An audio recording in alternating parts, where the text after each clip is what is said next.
Hello, this is Mark Hicks with North American Fishermen. I've got a little tabletop project for you I think you're going to like.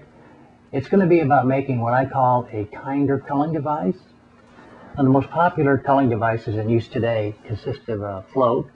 They have different colors so you can tell which one is which with a clip on the end. And I've used these for years. They work great. You clip your fish on, throw them in the live well. If you have several fish in there, you can just grab the float that has the smallest fish, the one you want, pull it out. You don't have to stir around in your live well, disturb the rest of the fish.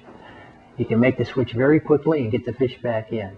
It's easier on your fish, and it saves you tons of time, especially if you're having a good day and you're catching a lot of bass and you're doing a lot of culling. Now, the downside with this type of system is the clip itself. It's basically a large safety pin that you run up through the soft tissue behind the jaw of a fish. You poke a hole in there, you bring it out, and then you clip it on. I'm sure the fish recover from that all right, but there's just something about poking holes in the fish I love to catch that doesn't sit well with me. So I learned how to make a kinder culling device from a pro. He lives in Ohio. His name is Michael Simonton. He fishes the Bassmaster Elite Series. And he's taught me a way that you can make a float system that will not harm the bass, won't put any holes in them. Here's how we're going to do it. Okay, the first thing you're going to need is some type of a float. Now, if you already have a float type culling system, you can steal the floats from it. That's what I'm going to do. And a nice thing about that is I can also steal this clip, which I'm going to use in my final culling system. If you don't have a clip like this, you could use maybe a snap swivel, an oversized snap swivel. That'll work too. Another thing you're going to need is some grass trimmer string. Now make sure you get the round string. Some of it is square and has 4 sharp edges, and you don't want that rubbing against your bass. So make sure you get the round string. And you're going to need an electrician's crimping tool and a pair of side cutters. And you're going to need some sleeves, some crimp sleeves. These are for electricians. I found them at Lowe's in the electrician's department.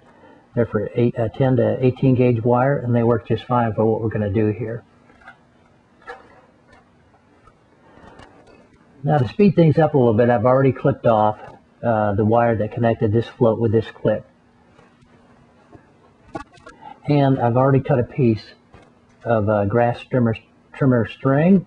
This is maybe 16 inches long. It's longer than I need, but it'll make it easier to work with.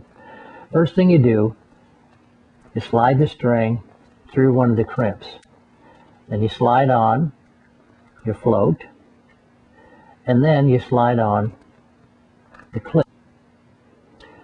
Okay, I've run this through here. I'm going to just run the end of that loop right back through. Make a nice loop, not too tight because I want to give that a little bit of freedom to move around. And I'm going to crimp it on with the electrician's tool. 2 nice crimps will do the job. Okay, now I've got a tag in here where I don't want it sticking out because that will catch on your other lines and that can make a tangled mess in your live well. So I'm going to use my side cutters to clip that off. Okay, now the other end we're going to do the same thing, only we're not going to add anything. We're going to put the crimp on, and we're just going to run the line back through, and this time we're going to make a much smaller loop. There we go. And we're going to do the same thing. We're going to crimp this on.